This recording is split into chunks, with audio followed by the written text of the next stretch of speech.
ప్రజా ఫిర్యాదుల పరిష్కార వ్యవస్థ కార్యక్రమం ద్వారా వివిధ సమస్యల పరిష్కారం కోసం ప్రజల నుండి అందిన అర్జీలపై సమగ్రమైన సంతృప్తికరమైన పరిష్కారాలను త్వరితగతిన అందించాలని జిల్లా జాయింట్ కలెక్టర్ రాహుల్ మీనా అధికారులను ఆదేశించారు. సోమవారం కాకినాడ కలెక్టర్ కార్యాలయంలోని వివేకానంద హాల్లో నిర్వహించిన జిల్లా స్థాయి ప్రజా ఫిర్యాదుల పరిష్కార వ్యవస్థ కార్యక్రమంలో జేసీ రాహుల్ మీనా, జిల్లా రెవెన్యూ అధికారి J Venkatrao, trainee collector J Manisha, housing PD NVV Satyanarayana, CPO P Trinath, BC corporation AD A శ్రీనివాసరావులతో కలిసి ప్రజల నుండి అర్జీలను స్వీకరించారు. అర్జీదారుల సమస్యలను ఆయన ఆలకించి వారి అర్జీలపై సత్వరం పరిష్కారం అందించాలని సంబంధిత శాఖల అధికారులకు సూచించారు.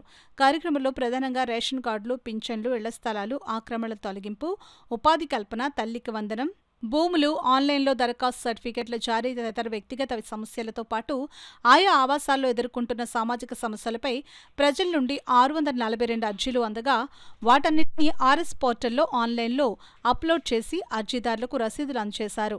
ప్రజల నుండి అందిన ప్రతి అర్జీని నిర్దిష్ట కాలపరిమితిలోపు నాణ్యమైన, సంతృప్తికరమైన పరిష్కారాలను అందించాలని జేసీ అధికారులను ఆదేశించారు. కార్యక్రమంలో జిల్లా స్థాయి అధికారులు, కలెక్టర్ కార్యాలయ సెక్షన్ సూపరింటెండెంట్లు తదితరులు పాల్గొన్నారు.